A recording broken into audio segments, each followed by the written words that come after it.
ELT program is not a pure academic or classroom learning program. The ELT program is structured with 3 integrated pillars in mind. The first pillar is classroom learning. The second pillar is action learning via Business Growth Plan, BGP. Participants will, with the close guidance of their business coaches, work on their BGP. They'll be required then to apply what they learned from the classroom to their BGPs. The third pillar is the overseas immersion, where ELT participants will be able to gain first-hand experience on what regional companies have to offer in terms of good business practices in their respective markets.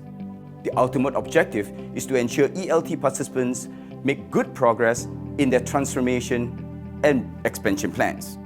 I must say that across all ELT programs, the objectives are aligned with respect to helping promising SMEs transform and scale their businesses. That being said, each ELT program can differ in terms of how these outcomes can be brought about. The SMU ELT program is unique in many ways. For brevity, I'd like to highlight only 3 of them. Firstly, we have a leading regional bank, UOB, as our strategic partner in the program. Their deep roots in the SME sector and extensive regional network will add significant value to our program. Secondly, the SMU ELT curriculum is designed based on over 8 months of research conducted together with UOB, where we surveyed and interviewed 100 local enterprises to determine what modules will be useful for them to transform and grow their businesses. Thirdly, the SMU ELT program is taught only by seasoned practitioners, with an average of 18 years of industry experience amongst them. As such, our trainers not only have deep understanding of the subject matter, but also the SME context, because the local SME issues are unique.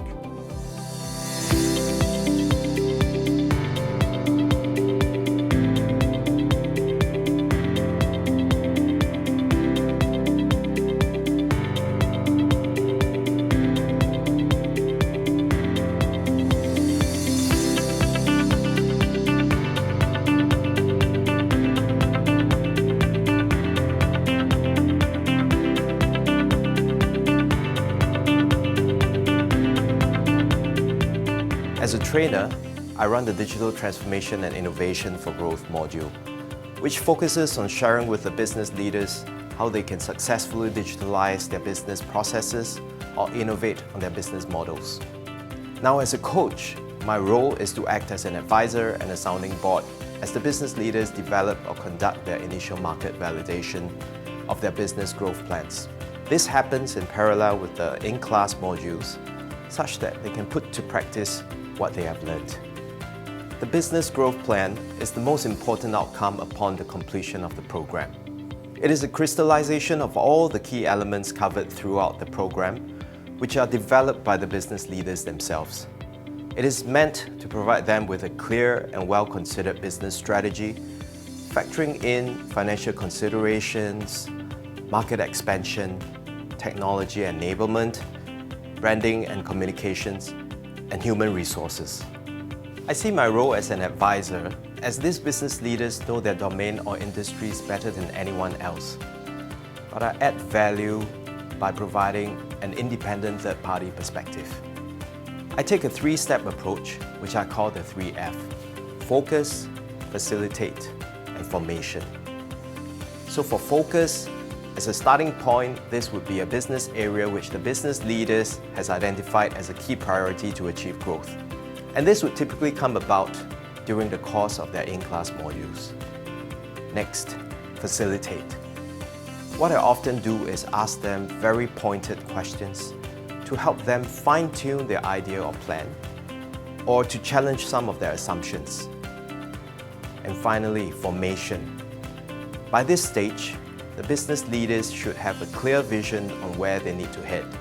And this is when I start working with them to build out the details of their growth plan, including work streams, resources, partnerships, financial projections, amongst other considerations.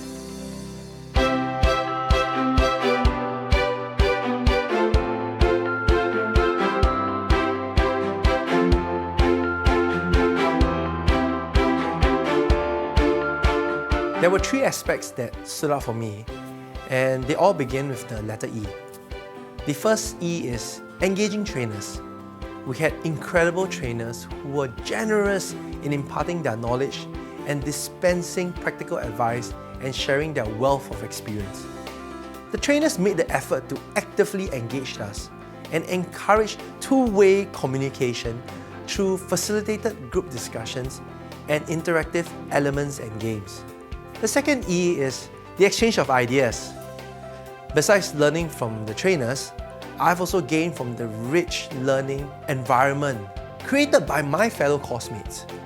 My cohort comprises of diverse individuals from the different industries with varied areas of expertise. The last E is effortless friendships forged. The course may have ended, but it's really just the beginning of the many friendships that were formed with my coursemates. The program has helped me to see and imagine the future of work with new eyes and become a more purposeful leader. As my organization forges ahead our Industry 4.0 transformation journey, I'm excited to introduce fresh ideas and perspectives to sharpen our business and people strategies.